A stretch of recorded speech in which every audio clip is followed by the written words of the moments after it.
down, so feel free to follow it that way. The first one we're going to go over is called the tap test. Okay? So the tap test, obviously we're dealing with elbow, wrist, hand. Okay? So tap test is for a finger, and someone who comes in, you think that they may have a fracture, you just tap on the end of the finger. Okay? So if she has pain in her PIP joint, or basically the first part of the phalanx, you tap on the finger. If there's pain at that site, that's a positive sign. So pain at the site increases because she's probably already got pain. So tap on the end of the finger. Pain at the site increases is a positive sign, and that's possible. That's a possible fracture. Do it for just each finger? Yeah. So whatever finger. I mean, if she's only complaining one finger, you only need to tap one finger. Oh, yeah. It's pointless to tap all the others. Okay. Okay. So you just tap the injured finger, the affected finger, and positive signs will be pain at the site, increased pain. Okay? So that's tap test. Long bone test is if we're suspecting the same thing. Okay, so we're suspecting mid-shaft.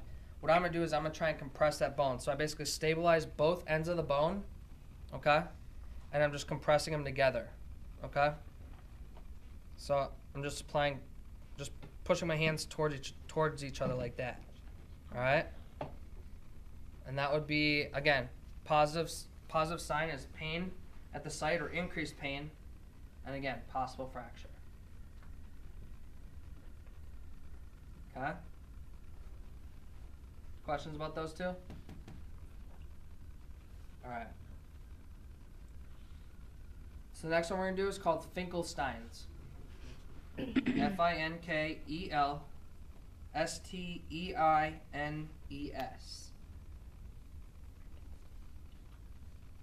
And Finkelstein's, what you have them do is you have them basically make a fist around their thumb.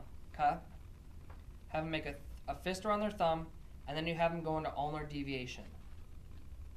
Okay? What you're looking for is you're looking for pain right here. So on the lateral wrist. And specifically, you're looking for pain over the abductor pollicis brevis, okay? So you have that tendon that runs right along here, okay? So if there's pain, that's a positive sign, and that's positive for what's called tenosynovitis. Is that bad? Why would it be good? I mean, really, really bad? No. You said it was Tino what? Tenosynovitis. Tenosynovitis. Alright? So, there's a few tendons, because there's a lot of tendons that run to your thumb. But you do this, essentially you're going to put stress on those tendons. If it's painful, that's the positive sign, okay? Next one we're going to do is we're going to do Phalen's, P-H-A-L-E-N-S, Phalen's test.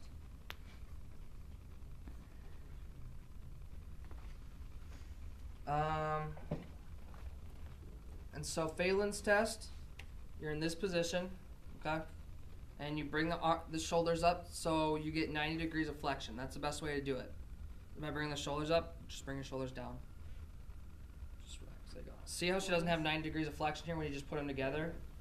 So it's easiest just to bring the shoulders up. That way you put it in 90 degrees. Yep. So we're looking at 90 degrees of basically wrist extension, okay? And you hold that for a minute. And you're looking for numbness or tingling into the fingers. So if she gets numbness or tingling into her fingers after a minute, that's a positive sign. And then that's positive for like carpal tunnel. Basically, it's just the median nerve gets compressed in that position. Okay? So the numbness tingling is a positive sign, and then it's affecting the median nerve. So nerve distribution.